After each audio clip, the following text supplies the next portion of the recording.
विद्यार्थ्यांनो, arithmetic progression exercise 3.3 याच्यामध्ये आपण फिफ्थ प्रॉब्लेमकडे येतो आहे. ही ॲक्टिव्हिटी आहे. याच्यामध्ये आपल्याला एक टेबल दिलेलं आहे, याला फ्लो चार्ट म्हटलं जातं. याच्यामध्ये स्टेप्स दिलेले असतात. जसं पहिली स्टेप आहे the numbers between 1 to 140 divisible by 4. नंतर त्याच्याखाली 4 8 सो ऑन करून 138. How many are these numbers an equal to. याला फ्लो चार्ट म्हटलं जातं. फ्लो चार्टमध्ये ते प्रॉब्लेम ज्या स्टेप्सने आपल्याला सोडवायचं आहे त्या स्टेप्स दिलेल्या असतात आणि त्या दिलेल्या स्टेप्सनुसार आपल्याला ते प्रॉब्लेम कंप्लीट करायचं असतं. तर हे प्रॉब्लेम असा आहे, कम्प्यूट किंवा कंप्लीट द फॉलोइंग ॲक्टिव्हिटी. टू इथे कंप्लीट हवं आहे. Complete the following activity to find the sum of natural numbers between 1 to 140 which are divisible by 4. आता आपल्या पुस्तकामध्ये इथे हा जो बिटवीन शब्द आहे, या बिटवीन शब्दाच्या ऐवजी इथे फ्रॉम शब्द आपल्या टेक्स्टबुकमध्ये दिलेला आहे. तर तो फ्रॉम नको, फ्रॉम असेल तर 1 पासून 140पर्यंत हे दोन नंबर्ससुद्धा त्याच्यामध्ये इन्क्लूड होऊ शकतील. आणि बिटवीन असेल तर मग या दोघांच्या मधले नंबर तुम्हाला कन्सिडर करावे लागतील. तर हा फ्लोचार्ट जो आहे तो बिटवीनच्या अनुषंगाने दिलेला आहे आपल्याला. त्याच्यामुळे इथे फ्रॉमच्या ऐवजी बिटवीन करायचं आहे तुम्हाला. आता हा फ्लोचार्ट आपल्याला सांगतो की ही ॲक्टिव्हिटी म्हणून आपल्याला दिली, सम काढायची आहे तुम्हाला नॅचरल नंबर्सची between 1 to 140 which are divisible by 4. 1 ते 140च्या दरम्यानचे. 1 ते 140पर्यंत असं आपण तेव्हा म्हटलं असतं जर इथे फ्रॉम असतं. ते 1 ते 140च्या दरम्यानचे असे नंबर्स जे 4ने डिव्हिजिबल आहेत त्यांची सम आपल्याला हवी आहे. तर हे सगळे नॅचरल नंबरच आहेत 1 पासून 140पर्यंत. याच्यामधले सगळे नंबर नॅचरल नंबरच आहेत आणि हे इथे नॅचरल नंबर्स म्हटलेलं आहे. त्याच्यामुळे काही दचकून जायची गरज नाही आहे. 1 तुम्हाला माहिती आहे, 1 पासून पुढे जे नंबर्स असतात ते नॅचरल नंबर्स असतात. हे थोडक्यात सांगायचं तर 1 आणि 140 यांच्यामधले जे नंबर्स 4ने डिव्हिजिबल आहेत त्यांची सम तुम्हाला काढायची आहे. त्याचा हे आता मी इथे फ्लोचार्ट लिहिला नाही, कारण मी जे जाणार आहे ते फ्लोचार्टमध्ये दिलेल्या पद्धतीने जाणार आहे. तर इथे मी आता पहिल्यांदा हे बघा, 1 पासून 140पर्यंत, 1 नंतर 2 नंतर 3 नंतर 4 नंतर 5 सो ऑन करत जाऊ आपण. असं 5 6 7 8 9 सो ऑन. आणि इकडे मग 138 139 140. तर हे नंबर झाले 1 पासून 140पर्यंत. आपल्याला बिटवीन 1 to 140 म्हणजे हे नंबर्स कन्सिडर करायचे आहेत. याच्यामध्ये बिटवीन म्हटल्यामुळे 1 येणार नाही किंवा 140 येणार नाही. हां, फ्रॉम म्हटलं असतं तर हे तुम्हाला हे सुद्धा कन्सिडर करावं लागले असतं. तर बिटवीन 1 to 140 म्हणजे 1 ते 140 यांच्या दरम्यानचे 4ने भाग जाणारे जे नंबर्स असतील त्यांची सम तुम्हाला हवी आहे. आता 1 आणि 140च्या दरम्यान 4ने भाग जाणारी पहिली संख्या आहे 4. हे 1ला भाग जात नाही 4ने. 1 इज नॉट डिव्हिजिबल बाय 4. 2 3च्या बाबतीतही तसंच आहे. 4 नंतर दुसरा 4ने भाग जाणारी संख्या आहे 8. 8 नंतर तिसरी 4ने भाग जाणारी संख्या येईल 12. असं करत करत आपण 140पर्यंत जाऊ. आता 140ला 4ने भाग जातो का हे चेक करायला एक 4च्या डिव्हिजिबिलिटीची टेस्ट आहे. शेवटचे 2 अंक मिळून जी संख्या बनते त्याला जर 4ने भाग जात असेल तर पूर्ण संख्येला 4ने भाग जातो. इथे शेवटचे 2 अंक मिळून 40 बनत आहे. 40ला 4ने भाग जातो म्हणजे मग 140ला 40ने भाग जातो. पण इथे आपल्याला 140 कन्सिडर करता येणार नाही, कारण आपलं प्रॉब्लेम सांगतं आहे असे नंबर्स जे 1 आणि 140च्या बिटवीन आहेत, म्हणजे 1 आणि 140च्या मधले असे नंबर्स ज्यांना 4ने भाग जातो. मग 140ला 1ला तर 4ने भाग जात नाही, हा तसंच आऊट झाला. पण 140ला 4ने भाग जातो, पण हा आपल्याला घेता येणार नाही, कारण आपला प्रॉब्लेम सांगतो असे नंबर्स 4ने भाग जाणारे जे 1 आणि 140च्या बिटवीन आहेत. मग आता याच्या आधी यावं लागेल. 39ला चारने भाग जात नाही, म्हणजे 139ला चारने भाग जात नाही. 38ला चारने भाग जात नाही, म्हणजे 138ला चारने भाग जात नाही. याच्या आधी येईल 137. 37 is not divisible by 4, therefore 147 is not divisible by 4. याच्यानंतर याच्या आधी येईल मग 136. 36ला मात्र चारने भाग जातो, म्हणजे 136ला चारने भाग जातो. म्हणजे पहिला 1 आणि 140 यांच्या दरम्यानच्या चारने भाग जाणाऱ्या संख्यांपैकी पहिली संख्या आहे तुमची 4, मग चारने वाढेल 8, मग चारने वाढेल 12, मग चारने वाढेल 16, नंतर चारने वाढेल 20, आणि शेवटचा असेल तुमचा तो नंबर चारने भाग जाणारा 1 आणि 140च्या दरम्यानचा 136. मग मी इथे लिहितो द नॅचरल नंबर लिहितो. Between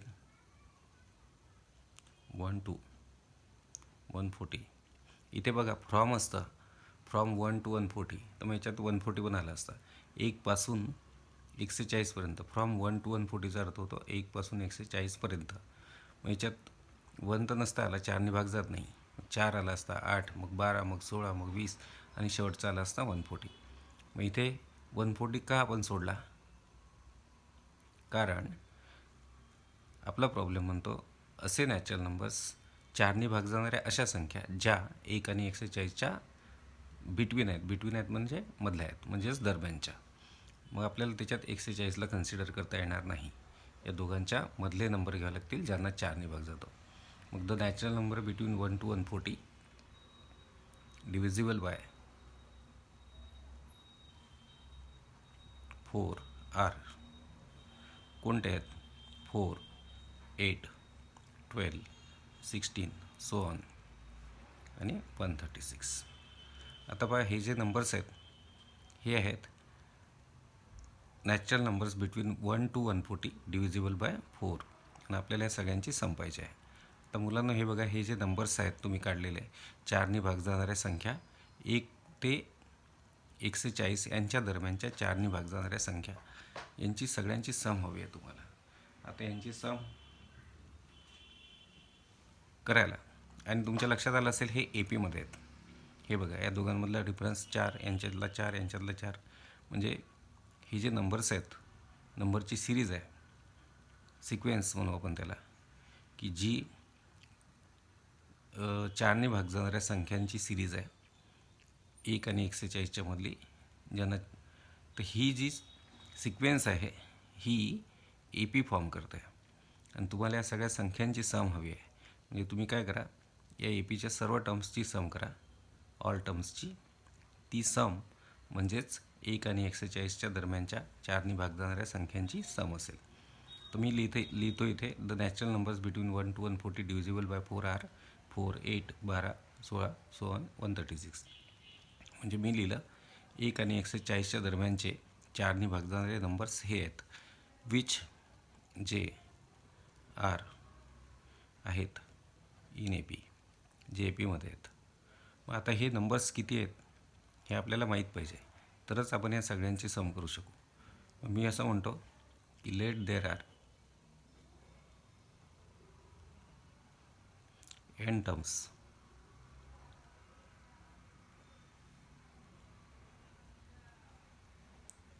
he G A P आहे 1 पासून 1 ते 140च्या दरम्यानच्या चारने भाग जाणाऱ्या संख्यांची ही जी ए पी आहे याच्यामध्ये समजा एन टर्म्स आहेत. मग ही पहिली टर्म झाली, दुसरी, तिसरी, चौथी, आणि ही झाली एनएथ टर्म, ज्याला आपण टी एन म्हणतो.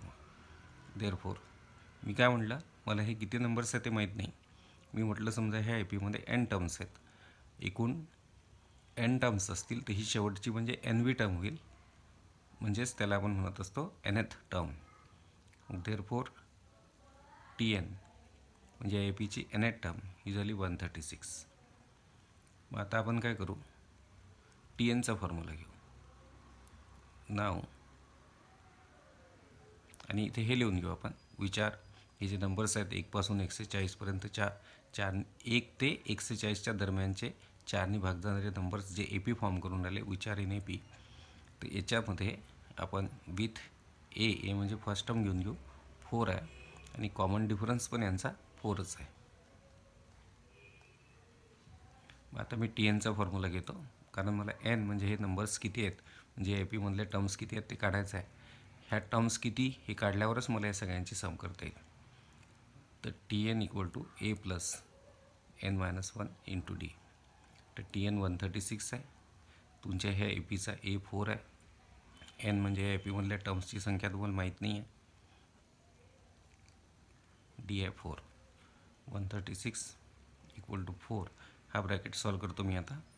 प्लस इंटू प्लस प्लस आणि परत प्लस इंटू प्लस, कारण 4ने मल्टिप्लाय करायचं आहे ब्रॅकेटला. तर पहिले या प्लसने प्लस इंटू एनला पहिले यांचं साईन प्लस आहे, प्लस इंटू प्लस नाही आहे म्हणजे प्लस आहे, प्लस इंटू प्लस प्लस आणि परत प्लस इंटू या चारलाही साईन नाही म्हणजे प्लस आहे. तर प्लस इंटू प्लस प्लस आणि plus into plus plus n into 4 4n. आता या प्लसनी या मायनस वनला मल्टिप्लाय करू आणि मग या त्यांनी 4ला मल्टिप्लाय करू. मी कसं सॉल्व करतो ते बघा. प्लस इंटू मायनस मायनस आणि मायनस इंटू प्लस, याला साईन नाही आहे म्हणजे प्लस आहे. परत एकदा पहा, प्लस इंटू मायनस मायनस आणि मायनस इंटू, इथे जर हे साईन चुकलं तुमचं तर पूर्ण प्रॉब्लेम चुकेल. प्लस इंटू मायनस मायनस आणि minus into plus minus 1 into 4 4. आता हे प्लस 4 मायनस 4 कॅन्सल होईल. 136 इक्वल टू 4n. हा 4 इकडे घेतो मी आता.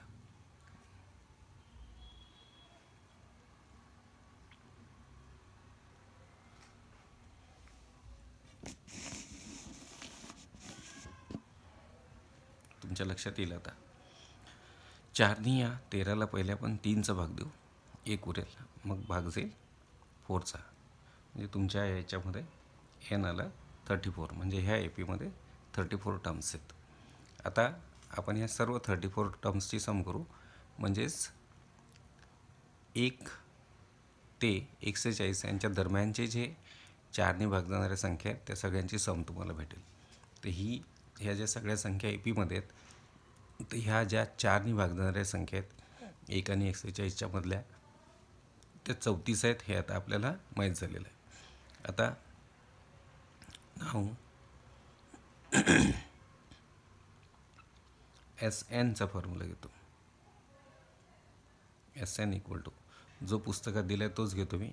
इथे मला S n equal to n/2 into a plus l हा वापरता आला असता, कारण मला फर्स्ट टर्म माहिती आहे, लास्ट टर्म पण त्या फ्लोचार्टमध्ये दिला आहे, तो मी फॉर्म्युला इथे घेतो आता. S n equal to n/2 into 2a plus n-1 into d. इथे S34 काढायचे आहे तुम्हाला, कारण ह्या 34 टर्म्स आहेत. या सर्व टर्म्सची सम तुम्हाला हवी आहे.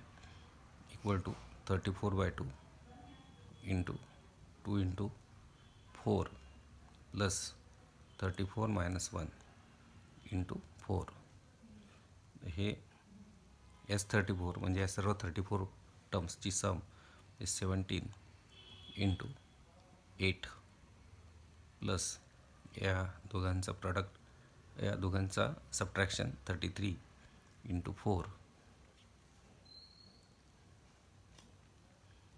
Equal to 17 into 8 plus 132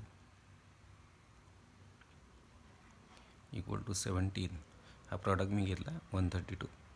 17 into, आता या दोघांची सम घेऊ आपण 140 आणि मग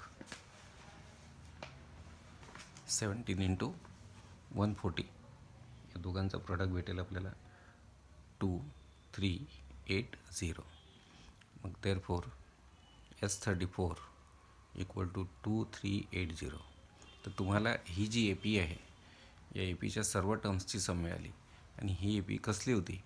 ही होती natural numbers between 1 to 140 divisible by 4 व 1 ते 140च्या दरम्यानचे 4ने भाग जाणारे नॅचरल नंबर्स हे होते. आणि या सगळ्यांची सम तुम्हाला आता मिळालेली आहे, ती आहे 2380. मग आता ए पीचा उपयोग करून तुम्ही जी सम काढली कोणाची, नॅचरल नंबर्सची बिटवीन 1 to 140 डिव्हिजिबल बाय 4, तर ते आन्सर आपण लिहितो आता. Therefore sum of natural numbers between 1 to 140 divisible by 4 is 2380. आता मी नेक्स्ट एक्झाम्पलकडे येतो. The sum of first 55 terms. 6 example आहे एक्झरसाइज 3.3चं. The sum of, next example आहे the sum of first 55 terms of an AP. हे important example म्हणता येईल. इज 3300. Find 20th term. आता हे जे एक्झाम्पल आहे हे वेल डिझाईन्ड एक्झाम्पल आहे. याच्यामध्ये सम दिलेली आहे तुम्हाला फर्स्ट 55 टर्म्सची आणि तुम्हाला टर्म विचारलेली आहे 20th टर्म. आता हे जे दोन आकडे आहेत, पहिल्या 55 टर्म्सची सम आणि 28वी टर्म काढा. तर हे 55 आणि 28, 55च्या नंतर 55मध्ये एक ॲड केला 56 होतात आणि हे 56चे अर्धे 28. जे हे दोन नंबर्स जे आहेत हे एकमेकांशी रिलेटेड आहेत. म्हणजे ह्या प्रॉब्लेममध्ये टर्म्सच्या सम जितक्या टर्म्सची आहे त्याच्यानुसार कितवी टर्म तुम्हाला काढायची आहे ते डिसाईड होईल. म्हणजे हा प्रॉब्लेम जर चेंज होऊन आला तर सम ऑफ फर्स्ट 57 टर्म्स असतील. जर इथे सम ऑफ फर्स्ट 57 टर्म्स असतील तर 57मध्ये एक ॲड करा म्हणजे 58 झालं आहे आणि 58चे अर्धे म्हणजे 29. म्हणजे 57 टर्म्सची जर तुम्हाला सम दिली तर तुम्हाला 29वी टर्म विचारली जाईल. जर इथे 59 टर्म्सची सम दिली असेल तर 59 आणि 1 60, 60चे अर्धे 30. समजा 59 टर्म्सची सम दिली असेल पहिल्या तर तुम्हाला 30वी टर्म विचारले जाईल. म्हणजे हे दोन आकडे जे असतात ते रिलेटेड असतात, असं मला तुमच्या लक्षात आणून द्यायचं होतं. आता मी सोल्युशन घेतो याचं. The sum of first 55 terms of an AP is 3300. That is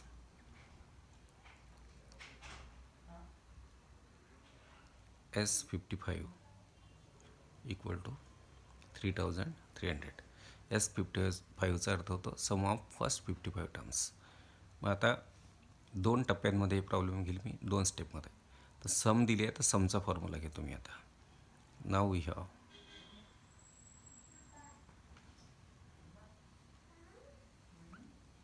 Sn equal to n by 2 2a plus n minus 1 into d. Therefore S55 equal to 55 by 2 into 2a plus 55 आहे आपला n, म्हणजे ही पहिल्या 55 टर्म्सची सम. म्हणजे S55मध्ये n जो आहे पहिल्या 55 टर्म्सची सम, n म्हणजे टर्म्सची संख्या असते. तर n-1 तुम्ही 55 टर्म्सची सम करताय पहिल्या, तर n 55 झाला इंटू डी.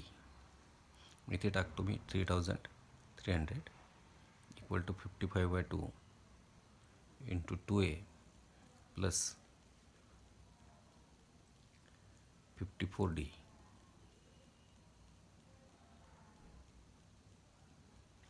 तर एक काम करतो, या दोघांमधून 2 कॉमन निघतो. 3300 इक्वल टू 55 by 2 इंटू थांबा, इथे 2 कॉमन काढू आपण, इंटू 2 इंटू ए प्लस, तर 54 देतात 27. तर या दोनला भाग जाईल 1चा. 3300 equal to 55 into a plus 27d. आता 55ला पण मी इकडे घेतो. 3300 by 55 equal to A plus 27d. आता पहा 55 याला भाग जाईल 6चा, 60चा भाग जाईल 55नी. आपण 3000 हंड्रेडला आपण एक काम करू, याला सिम्प्लिफाय करू. 11ने भाग देऊ आपण याला. तर 11 3 जार 33 म्हणजे 300चा भाग जाईल आणि या 55ला जाईल 5चा भाग, equal to A plus 27D. 5ने याला भाग जातो 60चा, ए प्लस 27D म्हणजे that is a plus 27D equal to 60. याला मी 1 नंबर टाकतो. पहा, मला पहिल्या 55 टर्म्सची सम दिली होती, तर मग 55 टर्म्सची सम S55 3300 दिलेली होती आपल्याला. मग मी SN म्हणजे सम दिली होती, समचाच फॉर्म्युला घेतला आणि मी इथपर्यंत पोचलो, ए प्लस 27D इक्वल टू 60. आता मला कितवी टर्म काढायची आहे? मला म्हटलं आहे फाईंड 28th टर्म, 28वी टर्म मला काढायची. मग आता मी पुढे करतो इथे नाव, सेकंड स्टेप घेतो. Now to find 28th term.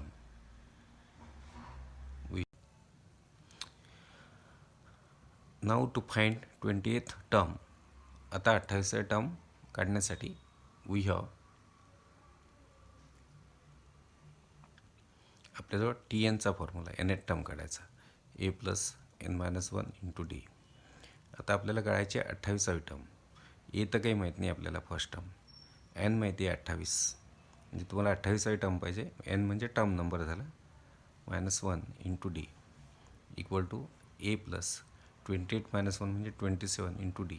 आता बघा इथे ए प्लस 27D ची व्हॅल्यू आपल्याला इथे मिळालेली आहे, कारण आपल्याला टर्म, जितक्या टर्मची सम दिलेली असते त्याच्यानुसार आपल्याला टर्म विचारली जाते. तर हे ए प्लस 27D किंमत 60 आहे तुमच्याजवळ. ती किंमत मी आता ए प्लस 27D टाकतो इथे, इक्वल टू 60 फ्रॉम 1, म्हणजेच दॅट इज T28 म्हणजे एपीची 28वी टर्म आहे 60. म्हणजेच उत्तर लिहितो मी, therefore 28th term of given AP is 60. आता 7th आणि 8th प्रॉब्लेमच्या आधी मला तुम्हाला काही क्लिअर करावं लागेल, स्पष्टीकरण द्यावं लागेल. कॉन्झिक्युटिव्ह टर्म्स काढण्याच्या बाबी तुम्हाला समजावून सांगाव्या लागतील. तर ते समजावून नंतर सांगेल मी तुम्हाला. आता मी याच्यातलं 9th एक्झाम्पल जे आहे ते तुम्हाला पहिल्यांदा कंप्लीट करून देतो. 9th एक्झाम्पल आहे, if the 9th term of an AP is 0, then show that 29th term is twice the 19th term. आता हे प्रॉब्लेमसुद्धा वेल डिझाईन्ड प्रॉब्लेम आहे. याच्यामध्ये आपल्याला हे प्रॉब्लेम असं सांगतं की APची 9th टर्म ही 0 असेल तर दाखवा की त्या APची 29वी टर्म ही 19व्या टर्मच्या दुप्पट असेल. आता इथे आकडा चेंज करू शकतात. इथे 9च्या ऐवजी 19th टर्म दिलं असं होऊ शकतं आहे. मग याच्या अनुषंगाने हे दोन जे आकडे आहेत 29th आणि 19th हे सुद्धा बदलतील. तर या प्रॉब्लेमकडे येऊ आपण. हे खूप इम्पॉर्टंट प्रॉब्लेम आहे, हे 4 मार्कांसाठी वगैरे विचारलं जातं. प्रॉब्लेम खूपच सोपा आहे की एक AP आहे, त्या APची 9th टर्म 0 असेल तर त्या APची 29वी टर्म ही 19व्या टर्मच्या दुप्पट असते. हे आपल्याला प्रूव्ह करायचं आहे. त्याच्यासाठी आपण करू की फॉर एन AP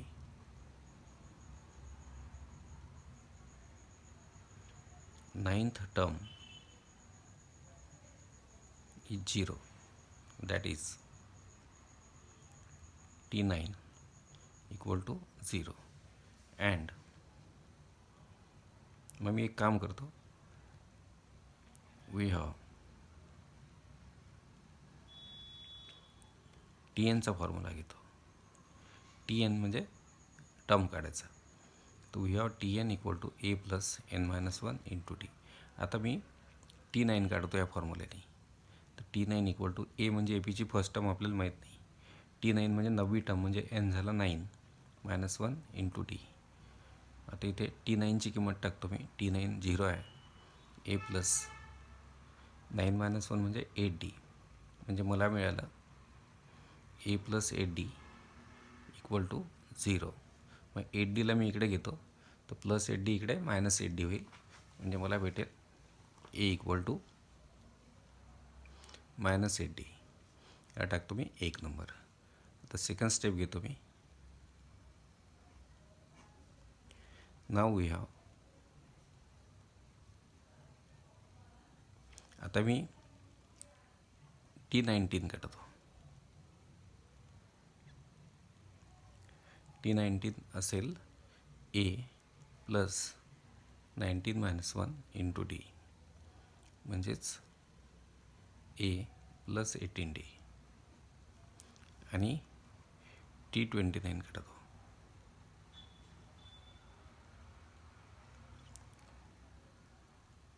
तर एक काम करू आपण आता. T19 घेतो आहे मी पहिले. T9 मला दिलं होतं. 9th टर्म जर 0 असेल तर 29वी टर्म ही 19व्या टर्मच्या दुप्पट आहे ते आपल्याला दाखवायचं आहे. तर मी T9 0 घेतलं आणि मग TNचा फॉर्म्युला घेतला टर्म काढायचा. त्याच्यावरून T9 काढलं आणि याच्यात किंमत टाकून मला एची व्हॅल्यू भेटली. T9 0 होती. आता मी घेतो आहे T19. T19 फॉर्म्युला आहे ए प्लस एन. एन म्हणजे 19. आता इथे 19 मायनस वन इंटू डी म्हणजे ए प्लस 18D इक्वल टू पुढे जातो. एची किंमत टाकतो मायनस 8D प्लस 18D. इथे चेंज केला मी फ्रॉम 1. मी इथे एची किंमत टाकली जी मला मायनस 8D मिळालेली होती. तर मायनस 8D प्लस 18D म्हणजे 18D मायनस 8D हे झाले 10D. दॅट इज T19 मला मिळालं ते आहे 10D. याला मी सेकंड घेतो. आता मी थर्डकडे येतो. लास्ट स्टेप आहे. नाव आता मी T29 काढतो. तर T29 असेल ए प्लस एन. टर्म काढायचा फॉर्म्युला TNचा फॉर्म्युला असतो A plus N minus one into D. तर T29 equal to A plus 29 minus one into D म्हणजेच equal to A plus 28D. आता मी इथे एची व्हॅल्यू टाकतो ह्या 1वरून मायनस 8D प्लस 28D. हे फ्रॉम 1 केलं मी. एची व्हॅल्यू टाकली. मग आता 28Dमधून 8D गेलं म्हणजे 20D राहिलं. आणि मग इक्वल टू करतो मी 20Dला करतो 2 इंटू 10D. का केलं तुमच्या लक्षात येईल आता. 20D म्हणजे 2 इंटू 10D. मग हे 2 इंटू आणि 10D म्हणजे हे बघा सेकंडमध्ये आपल्याला मिळालं आहे 10D म्हणजे T19. 10D ही आपल्या एपीची 19वी टर्म आहे. मग 10Dच्या ऐवजी मी लिहितो आहे T19. हे चेंज केलं मी फ्रॉम 2 आणि अशा पद्धतीने मग मला मिळालं that is T29 equal to 2 into T19 is proved. हेच तुम्हाला प्रूव्ह करायचं होतं की एपीची 9th टर्म, एखाद्या एपीची 9th टर्म जर 0 असेल तर त्या एपीची 29वी टर्म जी आहे ती 19व्या टर्मच्या दुप्पट आहे हे आपल्याला प्रूव्ह करायचं होतं. इथे आपण थांबू. पुढच्या व्हिडिओमध्ये आपण कॉन्झिक्युटिव्ह टर्म्स ऑफ